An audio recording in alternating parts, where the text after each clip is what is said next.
think, Kate, you and I maybe met 10 years ago.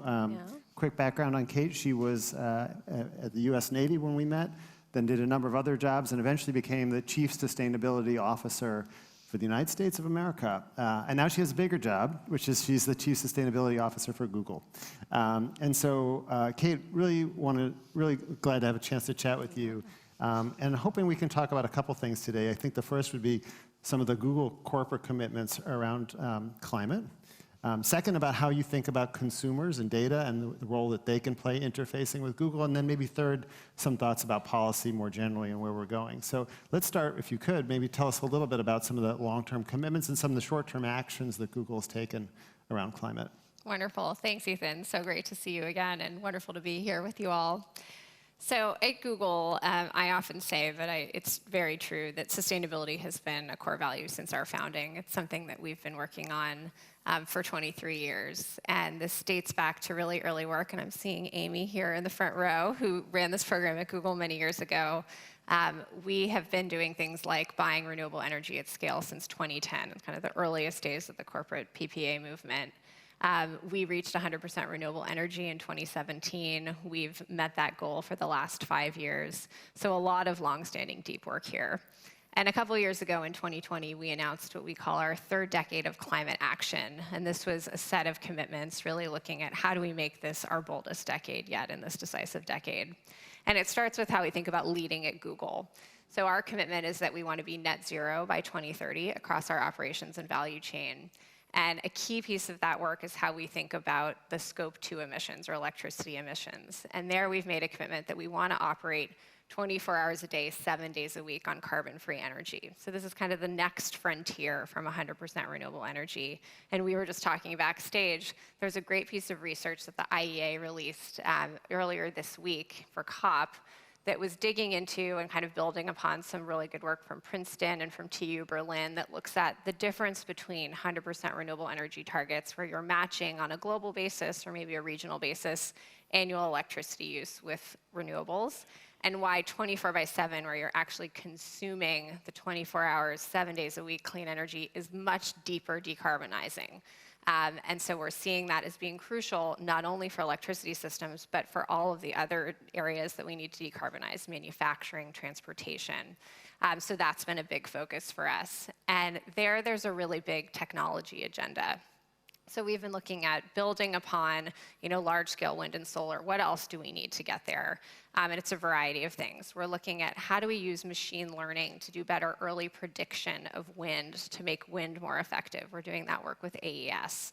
We've also been looking at other advanced technologies like advanced geothermal. We have a great partnership with a company called Fervo in Nevada. They're doing advanced geothermal, and then we're partnering with them on machine learning to improve the capacity that they're able to get out of those projects. So that's a little bit about 24/7. But also, as we know, the big challenge that many companies face is our Scope 3 footprint, that value chain footprint. And so there we're also deeply committed. And yesterday, I had the chance to be at an event in the Blue Zone with Secretary Pyatt, who is at the State Department. And last year, State launched this initiative called the Clean Energy Demand Initiative to look at how do we get more renewable energy on the ground in developing markets, especially in APAC, where we don't have the same access to clean energy that we do in Europe and the US. Then yesterday, we announced that the Clean Energy Buyers Alliance, which is a group of companies that have come together to drive access to clean energy, is now going to serve as the secretariat for that body to really supercharge their work.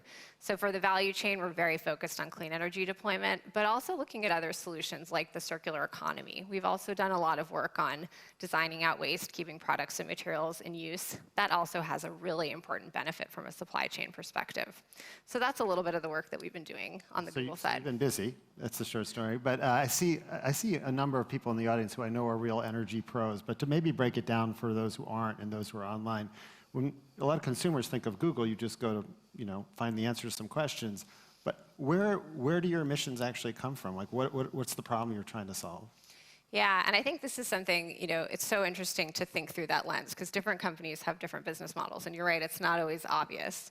So for us, a lot of it comes back to how we use electricity, which is why we've been focused on clean energy for so long. So that's electricity for our data centers, electricity for our offices. And then when we look at that value chain footprint I was just talking about, that's going to be largely kind of the upstream footprint of hardware, of servers, or of consumer electronics. And then the use phase of those devices as well. So those are some of the bigger chunks in it. But as we all know, carbon footprints have a lot of different components. I would assume it's the servers that really are the biggest users of energy. Is that right? Yeah, in terms of our direct operations, yeah. Got it. And is there any way to think about having them be used more efficiently, or maybe maybe you could get my kids to take less selfies or whatever it is that we're like, so you could use less, so you can reduce demand? We have been focused on that since the beginning. So Google has been designing our own servers and our infrastructure, and with every iteration, the focus has been efficiency. So we're now getting about 5 times more use out of our servers for the same amount of electricity as compared to 5 years ago. And we've been constantly working to drive that deeper efficiency. And also we're looking at how do we move the work that's happening on the servers. Some things have to happen immediately, but a lot of things you could delay for an hour or several hours. And so we're able to move that load in space and time so that that work is happening when the grid is cleaner.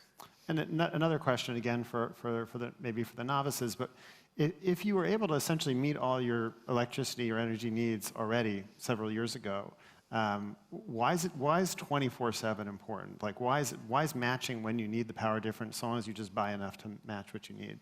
So that comes back to the IEA study that I was just referencing, that 100% matching on a global basis, where you say, I consume X kilowatt hours and I'm buying X kilowatt hours somewhere in the world, that's good. That's leading to grid decarbonization. But what's better is if you're matching the wind and the solar, because we all know the wind doesn't always blow, the sun doesn't always shine, with baseload dispatchable solutions like advanced geothermal or large duration storage, or even looking at opportunities for SMRs, for CCS. So we're trying to take a really expansive view on those technology solutions so that we get at that 24/7 pairing the renewables with more baseload power. And again, SMRs are small modular nuclear reactors, and CCS is carbon capture and storage. Sorry, Kate, No, thank you. Just in case. Too many acronyms. Let's talk a little bit about consumers, because ultimately, I mean, the number of interactions that Google has each day I'm sure it's in the billions. How can you play a role with consumers and with data to try and affect climate change? Yeah. So this is where we have this incredible privilege, as you're describing. We have products that billions of people use every day, like Google Search and Maps and YouTube. And so when we set out that climate strategy in 2020 that I was mentioning a moment ago, one of the pillars is how do we enable everyone? And we set a goal that we wanted to enable 1 billion new sustainable actions by the end of this year. And so we've been very hard at work on this. And why this has also been so timely is really 2 reasons. One is happily at Google, we have a lot of data that we can reference, and we have Google Trends. And what we're seeing is this year, in 2022, searches for topics like electric vehicles, solar, heat pumps, are through the roof. People want this information. They want to understand how do they live more sustainably. And then at the same time, I know many of us probably cracked open the IPCC AR6 report at some point. There's a lot in there. But one of the things that's in there that's new, and I don't know has gotten as much attention as it deserves, is the role of lifestyle emissions. And to be really clear, government action is critical, corporate action is critical. This can't replace that work. But actually, it is also important that people are involved. And what AR6 basically said is, with policy support, about 5% of global emissions could be quickly addressed through people making changes in their daily lives. So we have a really big opportunity to meet people where they are. They want more information, and actually we need them to be involved. So we're doing things like eco-routing. You may have noticed if you ever use Google Maps for driving directions. Now, if you're in the US or in 40 countries across Europe or Canada, and actually coming very soon here to Egypt and some other countries in the region, we're making the default route in Google Maps the most fuel-efficient route, as long as it has a similar ETA. And so what that means is that we're able to save people money, which is so important because fuel has been really expensive lately. And also we can get them there in a more sustainable way. And just after we had launched in a couple of countries, we already saw the equivalent avoided emissions to taking about 100,000 cars off the road. So this is going to have big impact. And we're also looking at things like Google Flights. We know that flying also has a big carbon footprint attached to it. Now, when you search for flights, you can see the carbon footprint of the flight and use that as a way to make a comparison. And also there's tools like Google Nest. We've had the Nest learning thermostat on the market for many years. And it's using machine learning intelligence to optimize heating and cooling in the home. Nest has saved people over 100 billion kilowatt hours of energy in the time that it's been on the market. I think that could power Portugal for at least 2 years. So really significant savings there. And those are just a few examples. The opportunity here is big. I mean, it sounds like the strategy is to put the option in front of the consumer. I'm curious, how often do they pick it? Yeah, so we're doing the measurements. You know, we're tallying the results against our goal, and we'll share that next year. But that's exactly right. The point here is that we want to meet people where they are. We want to be helpful. Google's mission is very focused on data, information, and making it helpful to people. And here what we're seeing is that's exactly what people want. They're not sure what decisions actually are meaningful to make. And we focused a lot on transportation because that's such a big part of the decarbonization challenges in the transportation system. Home energy is another big lever. So that's why we focused in those two areas. Last couple quick questions, and sadly you're almost out of time, but I want to talk for a moment about policy, because you mentioned a couple of the initiatives that you're involved in, and obviously it's great for the 24/7 idea that you can sign contracts and buy as much clean energy as you can directly, but ultimately you're like all the rest of us in many places where you're just buying power off the grid, and if the grid's not clean, then you're not satisfying 24/7. So as you think about policy influence, what kind of efforts are you making, and how's it going? Yeah. One place we've put a lot of emphasis is around cities. And I know there's a lot of mayors here this week. Cities are such an important piece of the puzzle on climate because they represent about 70% of global emissions.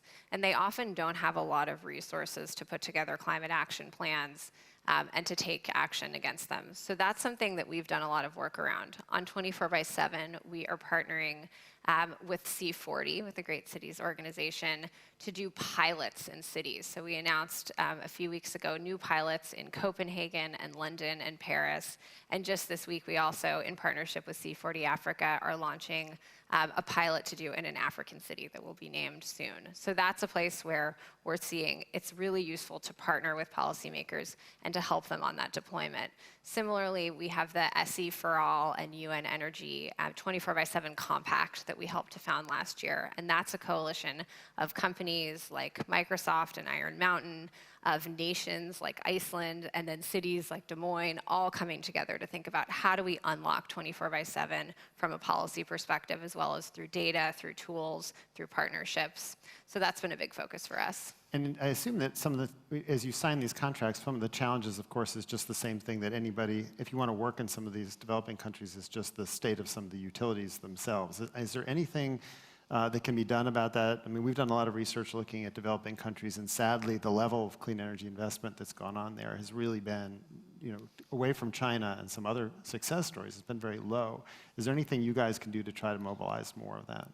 Yeah, and that's where I think a couple of the things we've talked about today, the Clean Energy Demand Initiative, that's going to be really powerful. I think having companies coming together with the State Department and with host nations to sign letters of intent to actually have a commitment to get more renewable energy on the grid. So I think that's going to be a great initiative.